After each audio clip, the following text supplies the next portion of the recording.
नमस्कार. तर कशा आहात सगळ्या? तर संडेची सुरुवाती निवांतच झाली होती. त्यानंतर मला एक ठिकाणी जायचं होतं, पण पिल्लूला सोडून जायचं म्हणजे माझं खूप जीवावर येतं. त्यानंतर मग साहेब मला सोडायला आले होते, कारण त्यांचं असं म्हणणं आहे की मी व्यवस्थित गाडी मारत नाही, त्यामुळे मग सगळीकडे सोडायला मला त्यांनीच येतात.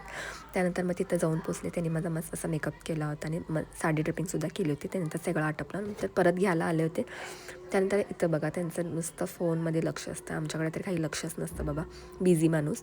त्यानंतर मग फ्रँकी मागवली होती. मग मस्त असं पेटपूजा केली. त्यानंतर छोटंसं पिल्लू आमचं घरी वाट बघत होतो. मग तिच्यासाठी स्वीट घेतलं आणि आम्ही असं कडक तेवढ्यात तापत जात होतो आणि आमची कार आमच्या समोरनंच जात होती, कारण ती दुसऱ्यांकडे होती.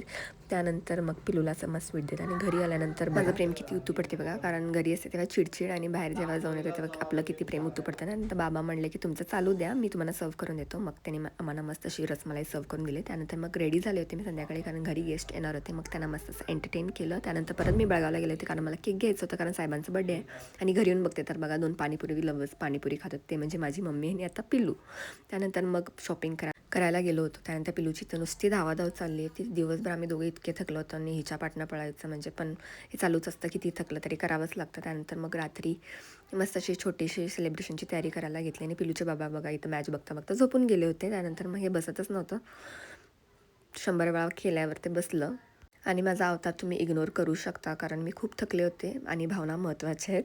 सो माझ्या तोंडाकडे तुम्ही दुर्लक्ष करा. आणि त्यानंतर मग मस्त अशी छोटी पेस्ट्री आणली होती, मग ती त्याच्यावर ठेवून दिली.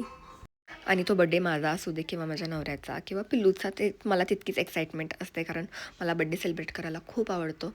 त्यानंतर मग 12सुद्धा वाजले होते आणि सेलिब्रेशनची तयारीसुद्धा झाली होती. मग मस्त असं आम्ही सेलिब्रेट केलं आणि पिल्लूचं बघा लक्ष नुसतं त्या पेस्ट्रीवर होतं.